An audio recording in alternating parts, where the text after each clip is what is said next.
नमस्ते प्यारे बच्चों, स्वागत है आपका इस लर्न इन के बेहतरीन प्लेटफॉर्म पे। लर्न इन मतलब learn right in the right environment.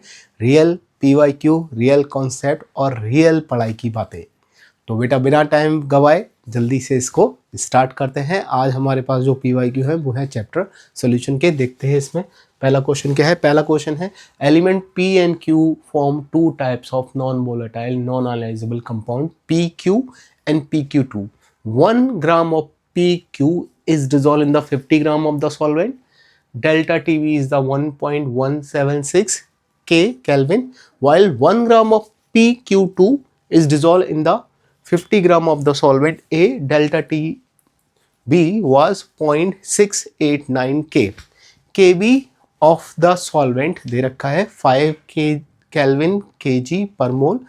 Molar mass of the element P and Q in the gram per मोल। ये हमें बेटा यहाँ पे दे रखा है। इस क्वेश्चन को करने का एक बहुत ही शॉर्टेस्ट तरीके से हम इसको करेंगे। ऑल दो इक्वेशन बना के हम चाहें तो इसमें बहुत ही एक मेथड जो एक्चुअल मेथड है वो भी करा जा सकता है, ठीक है। उससे थोड़ा सा, क्योंकि कंपटीशन में हमें टाइम सेव करना होता है, तो कंपटीशन पॉइंट ऑफ व्यू से इसका एक बहुत ही शॉर्ट सा मेथड है, उसको देखते हैं पहले, ठीक है। इसमें देखिए जैसे पहले वाले में हम क्या करते हैं कि भाई हमारे पास क्या है, हमारे पास है 1 ग्राम। तो हम इसको मान लेते हैं हमारे पास डेल्टा टीवी कितना है। Delta TV is equal to होता है KB इंटू M, ठीक है। पहले वाले केस में कितना है 1.176। KB की वैल्यू कितनी है, KB की वैल्यू है 5, M की वैल्यू कितनी आएगी 1। P का मोलर मास मान लेते हैं P और Q का मोलर मास मान लेते हैं Q। ये मोलर मास हो गया, ये दोनों नंबर ऑफ मोल्स हो गए, ठीक है। Divide by weight of solvent. Solvent का वेट कितना है, सॉल्वेंट का वेट है 50 ग्राम, केजी में लेंगे। डिवाइड बाय 50 डिवाइड बाय 1000 वो क्या आ जाएगा, वो आ जाएगा 1000 डिवाइडेड बाय 50। दूसरे वाले केस में क्या हो गया, दूसरे वाले केस में आ गया 0.689 इज इक्वल टू 5। यहाँ पे क्या आएगा, यहाँ पे आएगा 1 ग्राम है अगेन, P का 1 मोल है लेकिन Q के कितने मोल हो गए 2Q। और यहाँ पे भी कितना आ जाएगा बेटा 50 ग्राम ही सॉल्वेंट है, तो कितना आ जाएगा 1000 डिवाइड बाय 50। अब इसमें हम क्या करेंगे, इसमें आप देखो दोनों को डिवाइड कर देते हैं, दोनों को डिवाइड कर देते हैं। ये पूरा का पूरा कैंसिल आउट हो गया, क्या आ गया 1.176 divide by 0.689 is equal to P plus 2Q। P plus Q, यहाँ पे क्रॉस मल्टीप्लाई करेंगे, क्या आ जाएगा 1.176 P plus 1.176 Q is equal to 0.689 P plus 0.689 into 2Q, ठीक है। इसको करते हैं 1.176 P माइनस 0.689 P, ये हो जाएगा बेटा हमारे पास। इसको करते हैं, ये हो जाएगा 9, 18, 1, 16, 17 और 12 और 1, 13 Q माइनस 1.176 Q। अब इसको आप देखो 16 में से 9 गए 7, ठीक है। यहाँ पे बचे 6 में से 8 गए, 16 में से 8 गए, 16 में से 8 गए, बचे 8 और यहाँ पे बचा 4। P यहाँ पे आ जाएगा बेटा हमारे पास 2, 0, 2 Q। यहाँ से मैं क्या करता हूँ, यहाँ से मैं QYP का रेशियो निकाल लेता हूँ। QYP का रेशियो क्या आएगा, QYP का रेशियो आ जाएगा हमारे पास 0.487 डिवाइड बाय 0.202। इसको सॉल्व करने के लिए मैं इसको ऐसा कर लेता हूँ, इसको लिख लेता हूँ 0.48, ठीक है। इसको लिखता हूँ 0.02। लगभग आंसर सेम आ जाएगा हमारे पास। ये आ जाएगा 48 डिवाइड बाय 20, ये 10, ये आ जाएगा 24, ये आ जाएगा 2.4। तो हमें एक ऐसा देखना है ऑप्शन जहां पे Q और P का मोलर मास का रेशियो 2.4 आ रहा हो, तो Q अगर आप देखोगे तो बेटा ये वाला ऑप्शन चेक करिए, यहां पे 60 डिवाइडेड बाय 25, ये आ जाएगा अपने पास 5 और ये आ जाएगा 12, और ये जब रेशियो निकालेंगे तो ये आ जाएगा 2.4। तो इस क्वेश्चन से हमने बिना P और Q की एग्जैक्ट वैल्यू निकाले, हमने P और Q की दो इक्वेशन बनाई, चाहे तो उसको डिटेल में सॉल्व करते तो हमारे पास P और Q की वैल्यू आ जाती, लेकिन उसको चेक करते शायद थोड़ा लंबा हो जाता है। यहाँ पे आप देखो बेटा केवल एक ही स्टेप में हमारे पास उसका आंसर आ गया, हमने रेशो से उसको कैलकुलेट कर लिया। चलते हैं नेक्स्ट क्वेश्चन पे। नेक्स्ट क्वेश्चन में देखिए, नेक्स्ट क्वेश्चन में हमें दे रखा है a substance X 1.5 gram dissolve in the 150 gram of a solvent, molar mass solvent का दे रखा है 300 ग्राम, leads to the elevation of boiling point by the 0.5 relative lowering in the vapor pressure।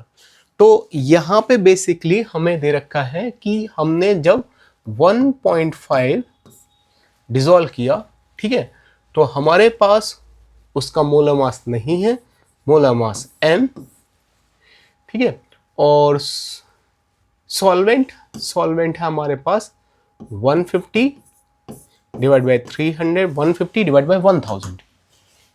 Solvent का मास है 150 और उसको केजी में लेते हैं। केबी की वैल्यू है 5, केबी की वैल्यू है 5, और एलिवेशन इन बॉइलिंग पॉइंट कितना हुआ, एलिवेशन इन बॉइलिंग पॉइंट हुआ 0.5। तो ये आ जाएगा 0.5 into 5 into 1.5 divide by m into 1000 divide by 150, ये आ गया। अब क्रॉस मल्टीप्लाई करेंगे, क्रॉस मल्टीप्लाई करके इसी स्टेप में लिख लेते हैं। यहां पे मैं लिख दूंगा m divide by 0.5।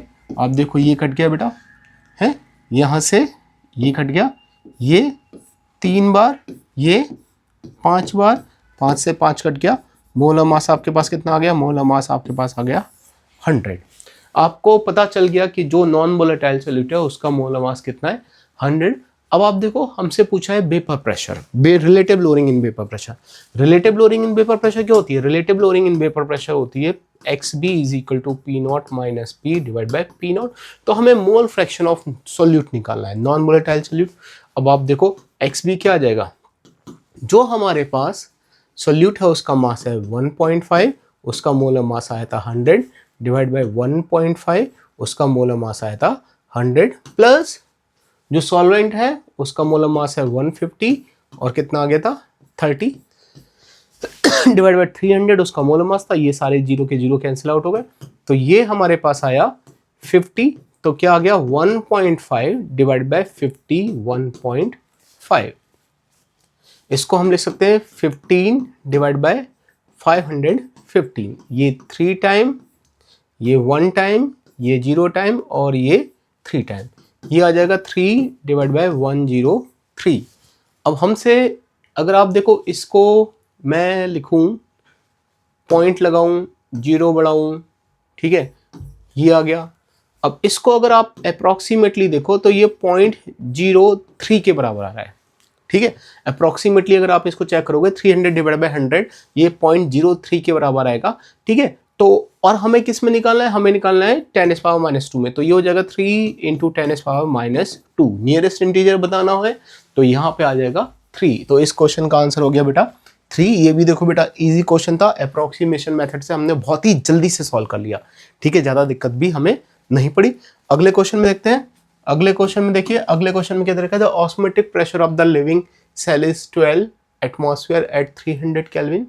The strength of sodium chloride solution that is isotonic with the living cell at this temperature in the gram. तो हमारे पास फार्मूला क्या होता है, हमारे पास ऑस्मोटिक प्रेशर का फार्मूला होता है ये। इसमें सीधे सीधे कंसंट्रेशन पूछा है तो हम यहाँ पे ऐसे कर रखते हैं ST, ठीक है। अब पाई कितना है, पाई है 12, कंसंट्रेशन निकालना है, S की वैल्यू कितनी है 0.08 एंड टेम्परेचर कितना है, टेम्परेचर है 300। अब C यहाँ से निकाल लेते हैं, ये हो गया 12 डिवाइड बाय 0.08 इंटू 300। यहाँ से आप करोगे ये 100 यहाँ पे आ जाएगा, ठीक है। ये कितने टाइम जाएगा 3 टाइम, ये 3 टाइम जाएगा, ये कितने टाइम जाएगा 4 टाइम, ये कितने टाइम जाएगा 2 टाइम। तो सी आ गया हाफ या फिर 0.5। लेकिन कंसंट्रेशन आपके पास आ गया 0.5 मोल पर लीटर। लेकिन ये तो NaCl है, NaCl हमेशा 2 पार्ट में टूट जाता है। NaCl एक स्ट्रॉन्ग इलेक्ट्रोलाइट है, हमेशा ये क्या करेगा 2 पार्ट में टूट जाएगा। तो यहाँ पे क्या आएगा, यहाँ पे बेटा 2 है तो यहाँ पे कितना होगा 1। तो अगर यहाँ पे 0.5 होंगे तो यहाँ पे कितना होगा 0.25। ठीक है, तो C की वैल्यू क्या आ गई, C की वैल्यू आ गई 0.25 मोल पर लीटर। ठीक है, अब आप जरा देखो हमारे पास 1 मोल का मास कितना होता है, NaCl के 1 मोल का मास हो जाएगा हमारे पास 58.5 ग्राम।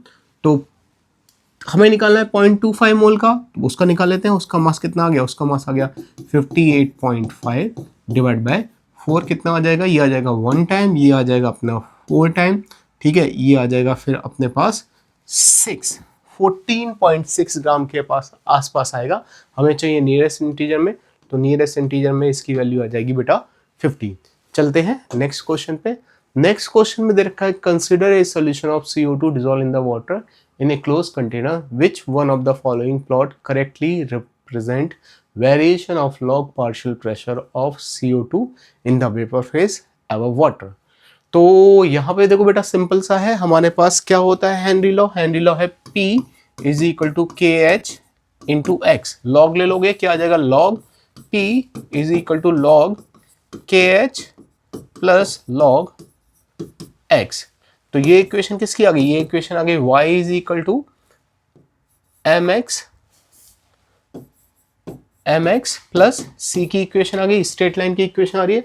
तो बेटा अगर आप देखोगे तो ये इक्वेशन नहीं है, ये इक्वेशन नहीं है, स्लोप पॉजिटिव है, ये इक्वेशन ओरिजिन से स्टार्ट हो रही है, ये भी नहीं है। ये देखो अगर आपको ध्यान से दे रहा हो, ये एक्चुअली में थोड़ा सा उसमें ज़्यादा पास आ गया थोड़ा सा टाइपिंग में। एक्चुअली में ये जो रियल में हमें क्वेश्चन दे रखा था, इसमें क्या था, ये वाली जो लाइन थी ये करीब ऊपर थी यहाँ पे इस तरह से। तो ये जो सेकंड ऑप्शन है ये हमारा y is equal to mx plus c वाला आ रहा है और यही ऑप्शन हमारा सही होगा। चलते हैं नेक्स्ट क्वेश्चन पे। नेक्स्ट क्वेश्चन में है हमारे पास कि the Henry law constant KH is the constant with respect to variation in the solution concentration over the range for which solution is ideally diluted. Henry constant जो है KH वो बिल्कुल बात सही है, एक कांस्टेंट होता है। ठीक है, और उसका कंसंट्रेशन से कोई भी फर्क नहीं पड़ता है, सॉल्यूशन के कंसंट्रेशन पर डिपेंड नहीं करता है अगर सॉल्यूशन आइडियली बिहेवियर शो कर रहा है। ये बात बिल्कुल सही है, आइडियल सॉल्यूशन के लिए KH की वैल्यू कांस्टेंट होती है for a given solute and give a solvent. अब सेकंड स्टेटमेंट देखते हैं। पहला स्टेटमेंट तो कैसा हो गया, पहला स्टेटमेंट ट्रू हो गया। सेकंड स्टेटमेंट देखो, KH does not differ the same solute in the different solvent. ये बात गलत है। मान लो नाइट्रोजन गैस का हमने चेक किया, नाइट्रोजन गैस का चेक किया वाटर पे और नाइट्रोजन गैस का चेक किया मीथेनॉल, इथेनॉल या फिर पेट्रोल पे, तो दोनों की वैल्यू डिफरेंट आएगी, दोनों की सॉल्युबिलिटी डिफरेंट आएगी। तो ये वाला स्टेटमेंट कैसा हो रहा है, ये वाला स्टेटमेंट हो रहा है बेटा फॉल्स। ठीक है, तो इसका ऑप्शन क्या हो गया, इसका ऑप्शन हो गया थर्ड ऑप्शन यहाँ पे बेटा सही हो जाता है। नेक्स्ट क्वेश्चन को देखते हैं बेटा।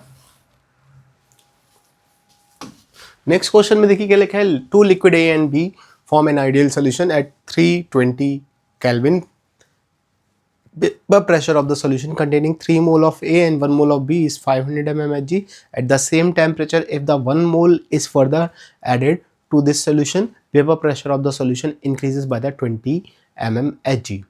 ठीक है, vapor pressure in mmHg of B। देखो बेटा सिंपल सा क्वेश्चन, ऐसे क्वेश्चन आपको ऑर्डिनरी बहुत ही ज़्यादा देखने को मिल जाते हैं। देखो हमारे पास टोटल प्रेशर का फॉर्मूला क्या है, PT इज इक्वल टू क्या होता है, PA not XA plus PB not XB। Total pressure कितना है, टोटल प्रेशर है 500, PA नॉट। A का मोल फ्रैक्शन कितना होगा जरा सोचो, A के कितने मोल है, A के 3 मोल है और B के 2 मोल है, तो 3/4 is the mole fraction of A plus PB not. B का मोल फ्रैक्शन कितना है, B का मोल है 1 आउट ऑफ 4, तो कितना हो जाएगा 1/4 तो जरा इसको सॉल्व कर लो, क्या आ जाएगा 3PVA plus PV naught is equal to कितना आ जाएगा 2000। ये हमारे पास इक्वेशन नंबर 1 हो गई। अब बोल रहा है कि भाई 1 मोल ए का और ऐड कर दिया। ए के मोल पहले कितने थे 3, टोटल मोल कितने थे 4, अब ए का 1 मोल और ऐड हो गया तो टोटल मोल कितने हो गए 5। 5 मोलों में से ए के कितने मोल हैं 4, तो ए का मोल फ्रैक्शन कितना आ गया 4/5, बी का मोल फ्रैक्शन कितना आ गया 1/5। तो अब लिखते हैं, और बोल रखा है वेपर प्रेशर टोटल सोल्यूशन का बढ़ गया 20 बढ़ गया, तो पहले 500 था, अब कितना हो गया 520 PA नॉट कितना आ जाएगा 4/5 प्लस PB नॉट यहाँ पे कितना आ जाएगा 1/5। 5 इसको क्रॉस करिए तो ये आ जाएगा 2600 is equal to 4 PA naught plus PB naught. ये हमारी इक्वेशन नंबर 2 आ गई। इक्वेशन नंबर 2 में से इक्वेशन नंबर 1 को माइनस कर दिया। इक्वेशन नंबर 2 में से इक्वेशन नंबर 1 को माइनस किया तो क्या आ जाएगा, ये आ जाएगा अपने पास बेटा 600 PB not completely cancel out हो जाएगा, क्या बचेगा PA नॉट बच जाएगा। क्यों बच जाएगा 4 PA not minus 3 PA not, तो 1 PA नॉट बचा, तो PA नॉट की वैल्यू कितनी आ गई 600। अब किसी भी इक्वेशन में आप रख दो आंसर आ जाएगा। यहाँ पर रखते हैं PA नॉट की वैल्यू कितना आ जाएगा 3 × 600, ये आ जाएगा 1800 plus PB naught is equal to 2000, तो PB naught is equal to हो गया 2000 माइनस 1800, ये आ गया बेटा 200 mmHg। इसका सही आंसर होगा। ये भी इजी सा क्वेश्चन था। चलते हैं नेक्स्ट क्वेश्चन पे। इसमें दे रखा है बेटा a solution is prepared by the 0.3 gram of a non volatile non electrolyte solute A of molar mass 60 gram per mole and 0.9 gram of non-volatile non-electrolyte solute B molar mass 180 in 100 ml in water at 27 degree centigrade. Osmotic pressure of the solution will be. Osmotic pressure क्या होता है? Osmotic pressure होता है pi is equal to CST है, इसको क्या लिख सकते हैं pi is equal to number of mole divided by volume ST। अब देखो pi हमें निकालना है, pi की निकालना है, कौन है एक सोल्यूट है जिसका मास है 3 और उसका मोलर मास कितना है 60, ये पहले वाले के मोल हो गए। दूसरा सोल्यूट है जिसका मास है 0.9 और इसका मोलर मास है 180। वॉल्यूम ऑफ द सॉल्यूशन, जब हम वॉल्यूम ऑफ द सॉल्यूशन को लीटर में लिखेंगे ये आ जाएगा 1/10, 0.1 लीटर 1/10। S की वैल्यू कितनी दे रखी है, S की वैल्यू दे रखी है हमें 0.082 और टेम्परेचर 27 है, उसको बोल सकते हैं 300 केल्विन। तो आप जरा ये देखो, ये कितना टाइम जाएगा 2 टाइम, ये कितने टाइम जाएगा 2 टाइम, तो ये हो गया 1/200 प्लस 1/200 1/10 इंटू 0.082 इंटू 300 1/200 प्लस 1/200 ये क्या हो गया 1/100 मतलब 2/200 और 2/200 को क्या बोल सकते हैं 1/100, तो क्या आ जाएगा ये आ जाएगा हमारे पास 1/100 डिवाइड बाय 1/10 इंटू 0.082 इंटू 300। अगर आप देखो तो ये कैंसिल आउट हो गया, ठीक है। तो क्या बचा हमारे पास बचा 0.082 इंटू 300 डिवाइड बाय 10। अब यहाँ पे भी आप देखो ये कैंसिल आउट हो गया, तो सिंपली हमें ये कैलकुलेशन करनी है। अब 3 6 24 ये आ गया, 3 के बाद हमें 0 लगाना है, ये लगाना है और एक 0 ये भी है, तो एक इसको लेफ्ट में,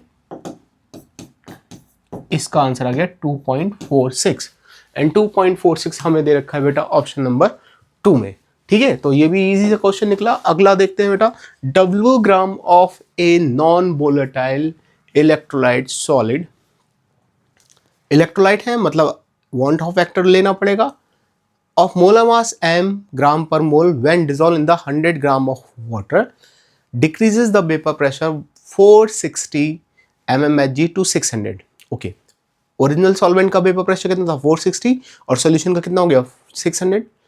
if aqueous solution of electrolyte boil at the 375 Kelvin, Kb for the water is the 0.52 Kelvin kg per mole, the mole fraction of the solute X2 x2 निकालना है in the form of W and M। तो इसको check करते हैं बेटा। पहले ही जो information दे रखी है उसको देख लेते हैं। हमारे पास क्या आ जाएगा, P not minus P divided by P not, और यहाँ पे I XB भी लेना पड़ेगा।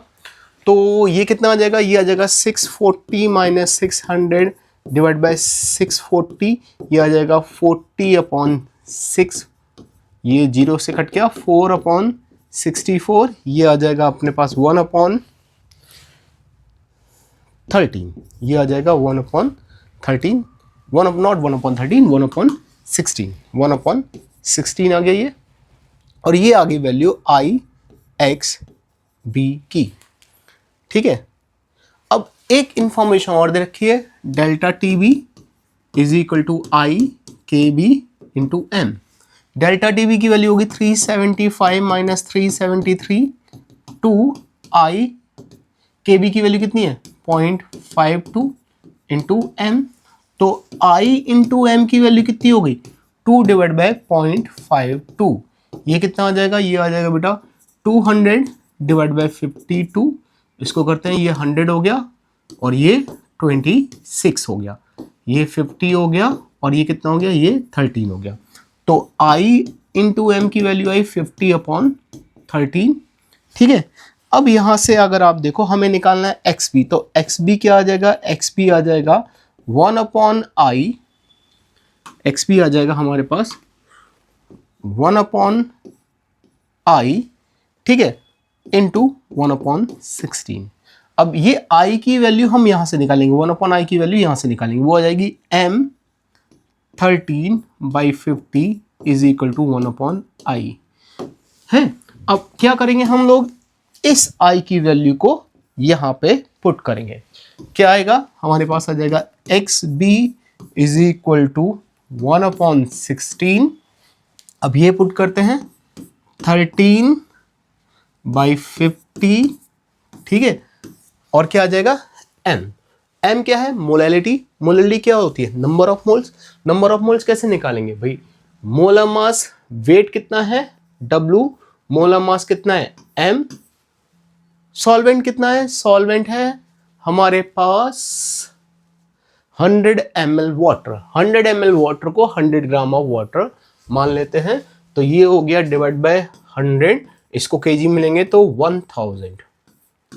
ठीक है, तो इसको मैं ऐसे लिख सकता हूं सीधे सीधे 1000 डिवाइड बाय 100। अब आप देखो ये कट गया, अब ये बचा 5, ठीक है, तो ये कितना आ गया, ये आ गया देखो 13 तो वैसे ही बचा, 16 इंटू 5 80 हो गया, और ये क्या आ गया W बाई M। XB की वैल्यू आ गई हमारे पास 13/18 W बाई M, जिसको हम जैसे यहाँ पे जो फॉर्म दे रखा है तो उसमें लिखेंगे 1/3/8 W/M। तो ये बेटा देखो अपना ऑप्शन है, एक यहाँ पे सही लग रहा है और एक यहाँ पे सही लग रहा है, लेकिन यहाँ पे W/M दे रखा है जो कि सही है, और यहाँ पे M/W दे रखा है जो कि गलत है। तो इस क्वेश्चन का सही आंसर हो गया 4th। ये भी काफी अच्छा और इजी क्वेश्चन है। अगला देखते हैं, at 298 kelvin the mole fraction of nitrogen in the air is 80%, water in the equilibrium with air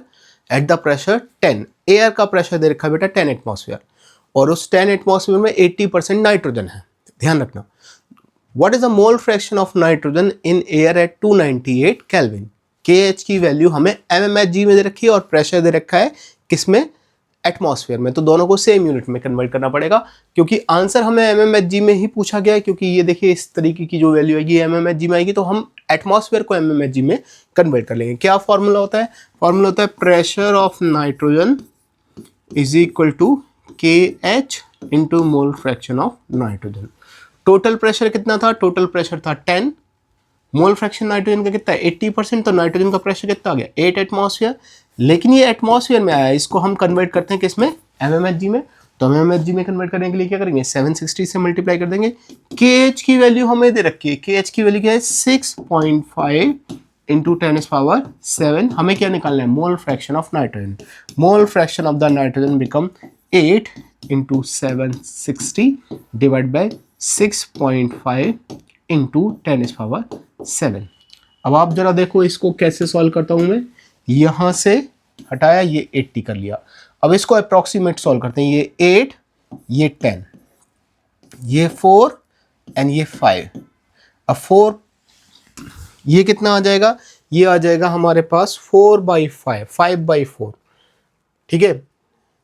64, 10, ठीक है, 8 और 5, ये आ जाएगा 1.25 इंटू 760 डिवाइडेड बाय, और ये आ जाएगा 10⁻⁻7, ये आ गया, ठीक है। अब इसको 1.25 को हम ऐसे ही रखे रहने देते हैं, इसको 4 वाला रखे रहने देते हैं, क्योंकि 4 से फर्दर डिवाइड हो जाएगा 5/4। तो ये आ गया हमारे पास बेटा 2, और ये आ गया 380, 380, फिर फर्दर 190।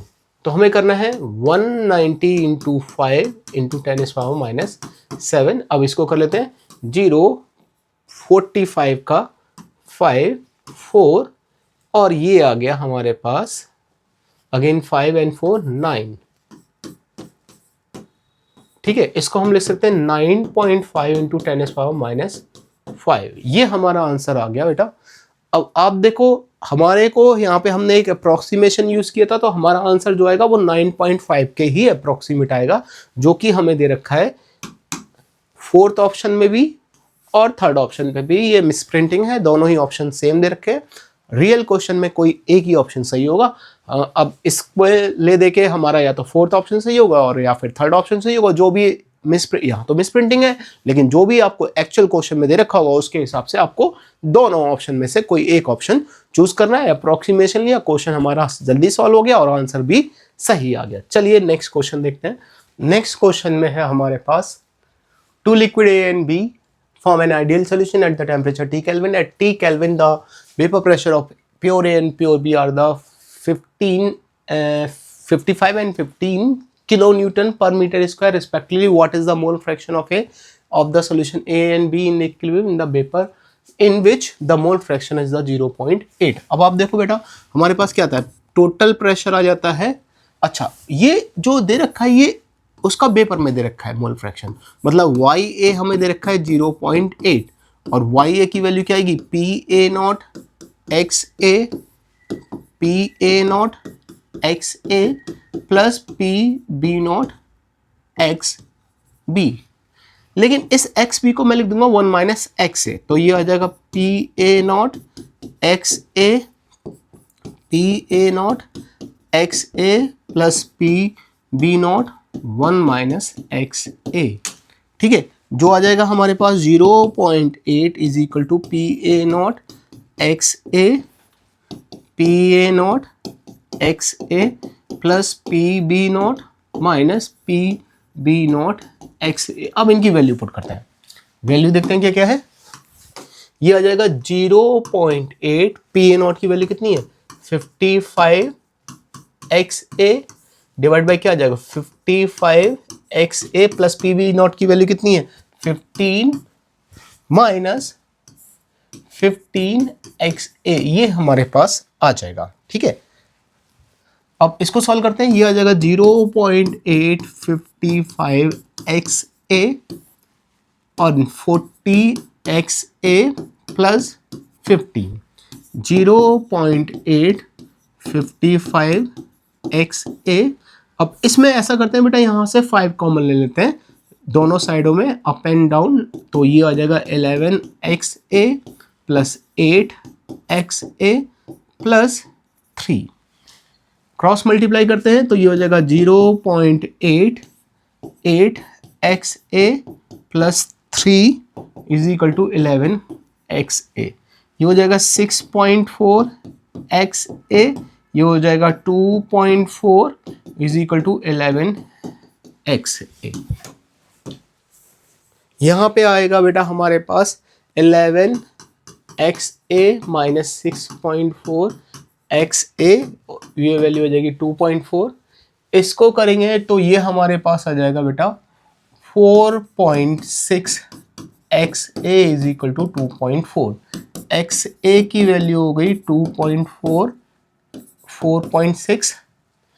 ये वैल्यू बेटा अगर देखो तो ये हमारे पास आ जाएगा 24/46, ये 12 और ये 13, तो ये 12 12/23।